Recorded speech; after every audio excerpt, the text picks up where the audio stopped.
Komentatu, diru gauza inauguratuko ditugula herrian, eta inauguratzen ditugu iruditzen zaigulako, demoran, biak eura eman zanetik ja erdila pasada, nolait esan da ja bukaerari begira jarrita ongo litzateke mundu eta ura, bai iruditzen zitzaigun berriro ere nolaiteko puntxa eman berzitzaiola elkan hori eta mundu birari. Berriro ere gaia mai gainean jarri. Orduan, azken astetan, hilabetetan lanian jardun behar, eta 3 proposamen jarri ditugu mai gainean. Alde batetik izango litzateke erakusketa bera, Itsas Museoak eta Aldundiak ere garaian intzutena Donostian egontzana eta Getaira egokitu dena, nobedade batekin. Eta da, bisita gidatuak antolatu ditugula, bai Getaiarrentzat, baina baita bisitari guztientzat ere bai. Pandemien muga guztioekin, baina hasiera batean bisitak prestatuta ongo zian, Gipuzkoa, Euskal Herria, Espainia eta mundutik etortzen zaizkigun leku desberdinentzat. Orduan, bisita gidatuak familientzat, teatralizatuak izango zianak, bisita gidatuak bisita gidariekin, eta azkenik bisita gidatua hilero bat aditu edo historialariarekin ere. Eta gain erakusketa bera jokatzen dugu erakusketa zabalago batean. Hau da, dakigu Elkano Getaia jaio zala, eta beraz Elkano eta Getaia elkar harremanien dauden zerbait da. Orduan, erakusketa kokatu dugu, punto de partida hau, baina herriko puntu desberdinak ikusteko. Adibidez, Elkano jaio zan etxea, Elkano monumentua, Elkanoren plaka, bisita gidatua. Gero, emango zaizu, exacto, noiz hasiko dian, azte santu dutan hasiko dia, ze fetxa eta guzti hori. Hori izango nintzateke, bigarrena eguneratu dugu Elkano monumentuan dagoen plaka. Munduari buelta eman zioten marinel kopurua, nik ezagutu duten plaka beti izan da, 18 marinelek eman ziotela buelta.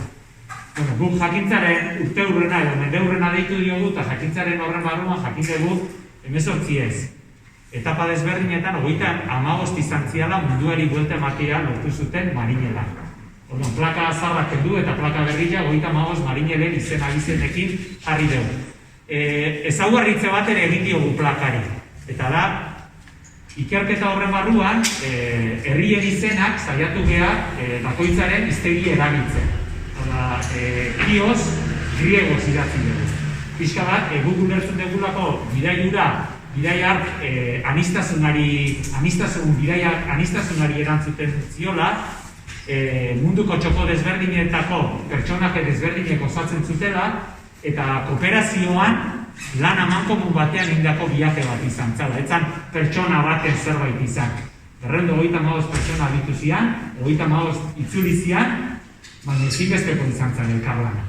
Marinel desberdinen arteko elkarlana. Eta gaina esaten dugu, elkarlan horren barruan badaudela balore batzuk, Elkanoren baitan ere bildu zianak, ezta? Elkano, tripulanteen artean aukeratutako pertsonaje bat izan zen, eta zor badago balore oso interesante bat, eta erabaki klabeak ere, era kolaboratibo, kooperatibo batean hartu zituzten. Badago baita ere, guk aipatzen merezidun beste kontutxo bat da, biharkian bueltan etorri zirenean, Elkano intzuan aurreneko eskaeretako bat izan zen, atzean lagazitun marinelak ekartzeko. Hor bat zeuden balore desberdin pila bat, balioan ipini nahi izan ditugunak plaka honekin ere. Eta hirugarren inaugurazio izango litzateke eta oantxen eskolan egon geha loneta jarri ditugu herrian zehar. Umeek ez die guk loneta deitu genien, baina umeek banderola deitu dieta. 50 banderola jarri dira, kontinente desberdinak ordezkatuak, umeak izan dira protagonistak, fundazio eta Itsas Museoko Xabierren laguntzarekin, baina horra hausnarketa prozesu bat indute, elkarrezketa prozesu bat indute, eta prozesuaren emaitza izango zen banderola horien. Nik destakatu nahiko nuke, eta nik oso destakagarria da, etorkizunari begira jartzen gaitu dako, eta da, erabili den lema, bostekoa munduari. Oda, bostekoa munduko kontinentei, bostekoa munduko ozeanoei, hor ere jasotzen ditugulako, umeek jaso dituztelako, gaur egungo gizarteak eta etorkizuneko gizarteak ezinbestekoa ditu balore batzuk, no? Errespetoa, elkartasuna, tolerantzia, bakea, bosteko munduaren lehen horrekin guzti hori jaso nahi izan dugu. De hecho, orain dela 500 urte ere, modu batean edo bestea Maximiliano Transilvanok ere jaso zitu. Orduan, eguneratzen ditugu, hartzen ditugu balore haiek, gaur egunera ekartzen ditugu, beharrezkoa direnak eta etorkizunari begira jartzen ditugu. En un viaje, estamos conmemorando un viaje, además yo como director de Basquetour y de turismo, pues va de viajes esto, ¿no? Y estamos ahora pues, no solamente inaugurando un viaje que hizo Juan Sebastián Elcano, hijo de esta tierra, sino que además es un viaje que ahora se reinicia de nuevo, ¿no? Y nos toca ser aquí los grumetes de esta expedición. Porque la gesta que hizo Juan Sebastián Elcano, pues todos sabemos que quizás no se le ha hecho mucho honor a lo largo de la historia, pero creo que merece tener un protagonismo de primer orden. Y cuando digo de primer orden, quizás el navegante más importante que ha dado la historia de la humanidad, por la gesta que hizo de dar la vuelta al mundo, en compañía de Magallanes, y a pesar de todos los problemas que tuvieron en la navegación, son dignos de estudiar, de ver y de disfrutar en una buena lectura o un buen documental.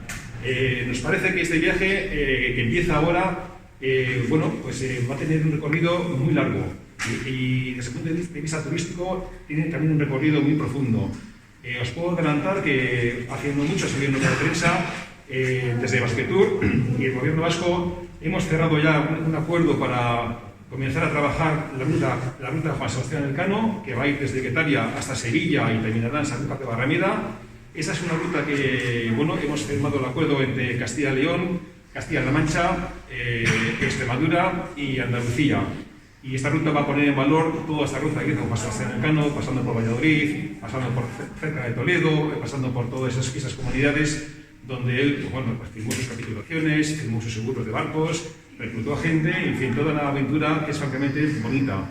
Esa ruta ya está, por la Fundación Elcano, ya está puesta además en documental videográfico hecha en bicicleta y ahora, vamos a sacar adelante, además por la colaboración y con la ayuda de la Fundación Elcano, que va a ser la que va a pivotar técnicamente esa ruta. Una ruta que va a poner en valor, una vez más, la figura de Juan Sebastián Elcano, que va a poner en valor además esta tierra y que además va a tener un impulso mucho más fuerte y más allá de Guetaria, porque va a poner en valor a toda Guipúzcoa entera y la va a poner mucho más en el mundo de lo que ya está. Y por supuesto, sin despistar, que desde Basquetour todo lo que puede generar esta ruta, como todas las actividades que se van a hacer en torno a este ilustre personaje de esta tierra, estarán gestionadas, colaboraremos, ya se lo comentó el alcalde, para que no tengamos problemas de no poder atender un turismo que puede ser que este año o el que viene pueda llegar a colapsar el pueblo.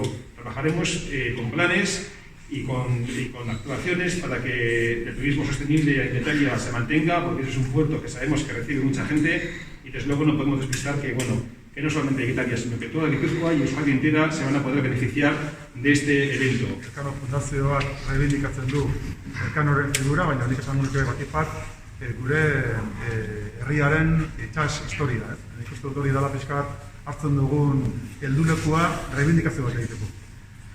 Orain duela 500 urte, egun hauetan, badakizue mundu bira 1519 hasi zela, eta 2 urte pasata 1521ko martxoan Filipinetan zegoen mundu bira, beraz ja aurrera zihoan bere ibilbidean, eta garai hartan, egiten ari ziren izugarrizko lorpen hori, mundu aldatuko zuen lorpen hori, pixkat amaitu zuena eta horri pixkat izena eman ziona Elcano izan zen, eta hori da pixkat guretzako helduruko nabarmena. Guk uste dugulako gure historiaren, gure herriaren historian pertsona importante bat balin badago hori Juan Sebastián Elcano dela, eta guk euskaldunok ezagutu egin behar dugula.